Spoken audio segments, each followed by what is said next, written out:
बात से मुसलसल आप देख सुन और पढ़ रहे हैं जो सबसे ज्यादा सुर्खियों में है और जो बार बार हम आपको बता रहे थे कि मुल्क के बाकी रियासतों और कुछ एक मरकज के ज़ेर-इंतज़ाम इलाकों की तरह इंडिया अलायंस के लिए मुश्किलात यहाँ पर भी बढ़ रही हैं जम्मू कश्मीर यूनियन टेरिटरी के अंदर, क्योंकि सीट शेयरिंग पर इतना लंबा चौड़ा वक्त लिया गया, इतनी लंबी बहस होती रही, गुफ्तो शनीद चली, लेकिन इन सब के बीच में जो कुछ अंदर खाने चल रहा था वो कल उस वक्त बाहर आया जब दो साबिक वज़रा आला हमने आमने सामने देखे और सीट शेयरिंग के मामले पर सख्त अल्फाज का इस्तेमाल करते हुए भी देखा गया। बात हम इंडिया इत्तेहाद की कर रहे हैं क्योंकि मुश्किल में ये इत्तेहाद अब पूरी तरीके से यूनियन टेरिटरी के अंदर भी फंसा है, या आप यूं भी कह सकते हैं आसान लफ्जों में कि ये इत्तेहाद जम्मू कश्मीर के अंदर एक तरह से खासकर कश्मीर सूबे के अंदर दम तोड़ता हुआ दिखाई दे रहा है, क्योंकि अभी इलेक्शंस की डेट्स अनाउंस नहीं हुई हैं। मुख्तलिफ हिस्सों के अंदर उम्मीदवारों को उतारने का ऐलान किया जा रहा है। इस दौरान इंतखाबात से कबल एक दूसरे पर नेशनल कॉन्फ्रेंस और पीपल्स डेमोक्रेटिक पार्टी ऐसे वार कर रहे हैं जैसे वो हमेशा से एक दुश्मन रहे हों। इतना ही नहीं, जो अब तक गुपकार अलायंस को लेकर भी जो बातें की जाती रही कि ये एक साथ आकर उन तमाम ताकतों को टक्कर देगा जो जम्मू कश्मीर के अंदर सियासत करती हैं या हिज़्ब इख्तिलाफ है, मगर सारी की सारी चीज़ें अपनी जगह। इंडिया अलायंस में भी बात सिर्फ 3 सीटों पर भी नहीं बच सकी, जब मुशावरत तकरीबन 3 हफ्तों से जारी थी। और कल हमने इसी प्रोग्राम के जरिए आपको बताया था कि अब मैदान में राहुल गांधी भी थे कि किसी ना किसी तरीके से कोई रास्ता निकले, पीपल्स डेमोक्रेटिक पार्टी और नेशनल कॉन्फ्रेंस आमने सामने ना आए। राहुल गांधी को बतौर सालिस मुकर्रर किया गया, लेकिन उनकी सालिसी भी काम ना आई और दोनों तरफ के बयानात जो हैं वो भी आप साथ साथ सुनेंगे। लेकिन जम्मू कश्मीर के अंदर इंडिया इत्तेहाद मजीद मुसीबत में पड़ गया है। इमदाद साकी मारूफ सहाफ़ी तज्ज़िया निगार श्रीनगर से हमारे साथ ज्वाइन कर चुके हैं। साकी साहब बहुत शुक्रिया जी ज्वाइन करने के लिए। 2 टर्म्स बड़ी इंपॉर्टेंट है। एक टर्म है people's alliance for Gupkar declaration PAGD जो 2019 में बनी जब 5 अगस्त का डिसीजन हुआ था। उसके बाद उस गुब्बारे से आहिस्ता आहिस्ता करके हवा निकली, एक एक पार्टी बाहर आती चली गई और फिर 2 या 3 पार्टियों पर वो इत्तेहाद मुश्तमिल रहा। उसके बाद जब हम देखते हैं कि फारूक साहब जब एक्टिवेट जम्मू के अंदर हुई तो उन्होंने PAGD का इजलास नहीं बुलाया, कुल जमाती इजलास बुलाया और जम्मू कश्मीर के हालात पर गुफ्तगू की। और उस कुल जमाती इजलास के अंदर भी वो लोग थे जिन्होंने 5 अगस्त की हिमायत की थी कि फैसला सही हुआ था। एक तरफ से ये है, दूसरी तरफ से मुल्की सतह पर हमने देखा इंडिया इत्तेहाद बना जिसमें कांग्रेस एक मेजर रोल के तौर पर उभर कर सामने आई, जिन्होंने कहा कि जनाब ये हमारा ब्रेन चाइल्ड है, इंडिया इत्तेहाद बनना चाहिए। और कोशिशों के बाद हम देख रहे हैं कि मुख्तलिफ रियासतों के अंदर या तो फ्रेंडली कंटेस्ट है या इंडिया इत्तेहाद का उतना बड़ा जोर नहीं दिखा। रीजनल पार्टियां अपने अपने तरीके से लड़ती हुई नजर आ रही है। जो सूरत हाल अभी उभर कर सामने आई है कल से, क्या ये एक्सपेक्टेड लाइन्स पर थी या ये अचानक से सब कुछ हुआ? देखिए, पहले मैं याद करूं कि ये इतिहाद जो हुआ था गुपकार अलायंस से वक्त की एक मजबूरी थी उस वक्त में, वरना आज तक उन्होंने कभी भी कश्मीरियों के जज्बात की सही तर्जुमानी करके इतिहाद नहीं किया। अगर वो सही तर्जुमान होते तो आज ये हालात जो कश्मीर या जम्मू कश्मीर में पैदा हो चुके हैं नहीं होते। ये सिर्फ मजबूरी थी वक्त की, ये आपस में मिल बैठे। और मुझे लगता है कि आज भी या कल भी जो भी वक्त आएगा ये इत्तेहाद कभी होगा ही नहीं, ना ये अलायंस करेंगे। रही बात ऑल इंडिया इत्तेहाद की, वो उसका असर यहाँ पे तो नहीं पड़ेगा, लेकिन मुकामी जमातें जो यहाँ हैं वो इसी तरह बंदर बांट करती रहेंगी। और मेरा ख्याल यह है कि वो दूसरी बिल्ली आएगी और वो पनीर का टुकड़ा लेके जाएगी। इस वक्त हमारी जो कश्मीर में है 8 तकरीबन जमातें हैं जो एक दूसरे के मुकाबले हैं और इनमें इत्तेहाद की कोई गुंजाइश ही नहीं रही है, क्योंकि इनमें अपनी अपनी जो अपनी कंपल्शंस हैं, अपनी अपनी इंटरेस्ट्स हैं, वो उनको मद्देनजर रख के आगे बढ़ती हैं और लोगों के जज्बात की वो तर्जुमानी सही तरीके से नहीं करती हैं, जैसे कि मेरा मानना है। अगर वो सही तर्जुमान होते तो एक मुत्तहिद महाज जो इन्होंने कोशिश की थी बनाने की, तो वो सामने आके इलेक्शन में हिस्सा लेता। और दूसरी बात यह है कि हमारे जो लोग मुकामी लोग हैं वो आज काफी बदल चुके हैं। वो समझ रहे हैं कि कौन किस दिशा में जा रहा है, कौन किस पार्टी के साथ जा रहा है और क्यों जा रहा है। मुत्तहिद होके अगर ये लड़ेंगे तो कुछ हासिल होगा, वरना ये बिल्ली पनीर का टुकड़ा लेके जाएगी।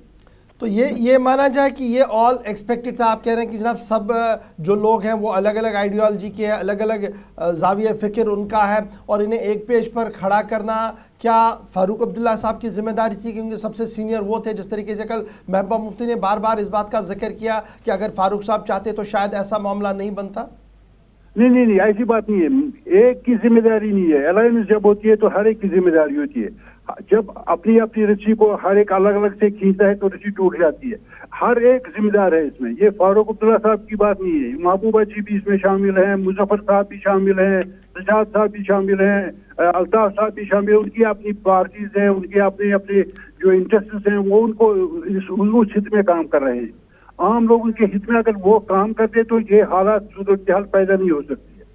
चलिए, बहुत शुक्रिया इमदाद साकी साहब। आपका ये मानना है कि जनाब सबकी अपनी अपनी राग है, अपनी अपनी डफली है, और ये डफलियाँ जब बजना शुरू होती है तो सूरत हाल यही होती है जो आज सामने है। हमारे साथ सोहेल काज़मी साहब भी ज्वाइन कर चुके हैं। काज़मी साहब, बहुत शुक्रिया जी ज्वाइन करने के लिए। सूरत हाल को किस तरीके से आप देख पा रहे हैं? 2024 के इंतखाबात सामने हैं हमारे लोकसभा के, लेकिन इत्तलात ये है कि अब असम्बली के भी इंतखाबात होने जा रहे हैं। तैयारियाँ लगभग इलेक्शन कमीशन ने शुरू कर दी हैं। देखिए इशफाक साहब, ये जो हो रहा है ये मैंने 4-5 साल पहले ही कहा था, ये एक जबरदस्ती का अलायंस था, मजबूरी का अलायंस था, उस वक्त की मजबूरियों को देखते हुए। लेकिन नेशनल कॉन्फ्रेंस का अपना वजूद है, 40-50 साल यहाँ गवर्न किया है। महबूबा जी की पार्टी ने 2 बार मुफ्ती साहब ने और 1 बार महबूबा जी ने गवर्न किया है। अगर आपको याद होगा, जब महबूबा मुफ्ती जी और बीजेपी का अलायंस हुआ था, उस वक्त बड़े खुले लफ्जों में आजाद साहब, क्योंकि उसका कांग्रेस में थे, तो उन्होंने कहा था कि Congress will back you without power sharing. आप अपना वजूद जो है स्टेट का, आर्टिकल 370 और स्टेटहुड और ये वो आप सरकार बनाइए। और आपको याद होगा कि उस वक्त की वो बात जो थी कांग्रेस की, ना एनसी ने मानी थी, ना पीडीपी ने मानी थी, और महबूबा जी चीफ मिनिस्टर बन गई थी। अगर आपको अपने एसेंस का ही ध्यान होता, अपने लोगों का ही ध्यान होता, और आर्टिकल 370 या स्टेटहुड आपको इतनी प्यारी होती, तो आप आजाद साहब की बात उस वक्त मान गए होते। लेकिन पावर का नशा जो होता है इशफाक साहब, या सरकार बनाने का नशा जो होता है, वो अपने आप में ही एक बड़ी चीज होती है। उसमें पीपल सेंट्रिक होना तो नहीं होता है, सिर्फ पावर सेंट्रिक होना बड़ा इंपॉर्टेंट रोल प्ले करते रहे हैं। जहां तक अलायंस का ताल्लुक है, देखिए दोनों रीजनल पार्टीज हैं, वही लोग हैं, 1 करोड़ 30-35-40 लाख, वही स्लोगन्स हैं, वही इलाके हैं, वही चीजें हैं। तो ये सब चीजें आपके सामने हैं, तो क्या चीज लेके सामने जाएंगे और क्या परोसेंगे आप लोगों को? तो ये बड़ा एक मुद्दा है। और उसमें पीएम का जो ये विजिट हुआ, इसने टोटल पॉलिटिकल नैरेटिव जो है, जहां कमल का फूल दिखता नहीं था कश्मीर में, हर डिस्ट्रिक्ट से, हर तहसील से, हर इलाके से, दूर दराज से भी लोगों ने शिरकत की। एक माइंड सेट बदल गया। मैं हमेशा कहता हूँ कि पॉलिटिकल नैरेटिव जो है वो आहिस्ता आहिस्ता तो बदल रहा था, लेकिन पीएम के इस विजिट से वो पूरा पॉलिटिकल नैरेटिव भी बदल गया।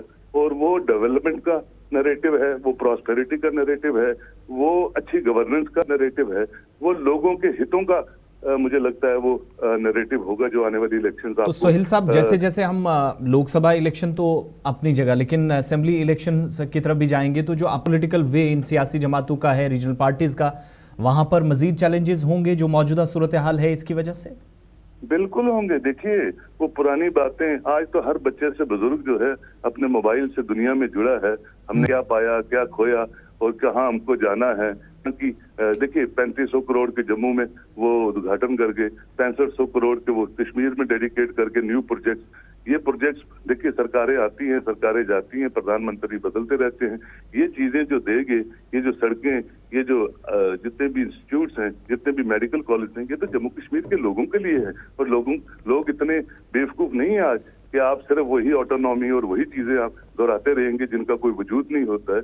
After all prosperity itself is a वो एक कार्ड होता है जो मैं समझता हूँ बड़ा इंपॉर्टेंट है और लोग समझ रहे हैं। बहुत शुक्रिया सोहेल साहब ज्वाइन करने के लिए। हमारे साथ हमारे सीनियर साथी और senior news editor Vinod join कर चुके हैं, जो जम्मू कश्मीर की हालात को बगौर देखते हैं। कश्मीर के अंदर क्या कुछ चल रहा है, जम्मू के अंदर क्या कुछ चल रहा है, गहरी नज़र इनकी रहती है।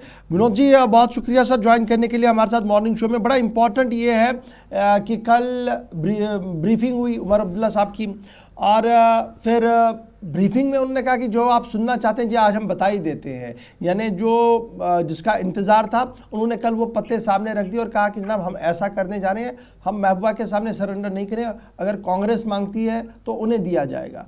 यहाँ से महबूबा साहिबा कह रही है कि जनाब अब हम नेशनल कॉन्फ्रेंस से कोई बात नहीं करेंगे जी, गिला तो है इनके साथ लेकिन हम भी बात करें कांग्रेस के साथ। तो कांग्रेस यहाँ पर क्या किंग मेकर के तौर पर है दोनों के सामने? हाँ, बिल्कुल गौर, जैसे जम्मू कश्मीर के परिप्रेक्ष्य में देखा जाए तो इंडिया ब्लॉक या इंडिया अलायंस, उस पर चर्चा करना ही मेरे ख्याल में अब समय नहीं रह गया है। जिस तरीके से उमर अब्दुल्ला प्रेस कॉन्फ्रेंस करते हैं, डॉक्टर फारूक अब्दुल्ला जम्मू में होते हैं और उसके बाद counter press conference Mehbooba Mufti द्वारा की जाती है और यहाँ तक कहा जाता है कि अगर हमें कहा जाता है कि अनंतनाग की सीट हमें नहीं देनी है तो तब भी हम बात कर लेते हैं। लेकिन अब जो इस वक्त माहौल बना वो उससे साफ जाहिर होता है कि अब पीडीपी के लिए सभी सीटों पर उम्मीदवार उतारने के अलावा कोई विकल्प नहीं है और इस चीज का आंकलन शायद महबूबा मुफ्ती को पहले से ही था और महबूबा मुफ्ती बारामूला श्रीनगर के लिए भी कैंडिडेट उतार रही थी। यानी पहले से उन्होंने प्लान किया था कि अगर कुछ अनटूवर्ड इंसिडेंट होता है या इंडिया अलायंस आगे नहीं चलता है तो अपने कैंडिडेट उतारने पड़े। आज कल से ये सारी स्थितियां स्पष्ट हो गई हैं क्योंकि जम्मू की 2 सीटों में पीपल्स डेमोक्रेटिक पार्टी का कोई स्टेक नहीं बनता है और कारगिल में भी कोई स्टेक नहीं बनता है। तो लिहाजा अगर जम्मू कश्मीर और लद्दाख की बात करें, इन 6 सीटों में 6 सीट में से बीजेपी का कोई स्टेक बनता नहीं और जैसे उमर अब्दुल्ला ने स्पष्ट भी कर दिया।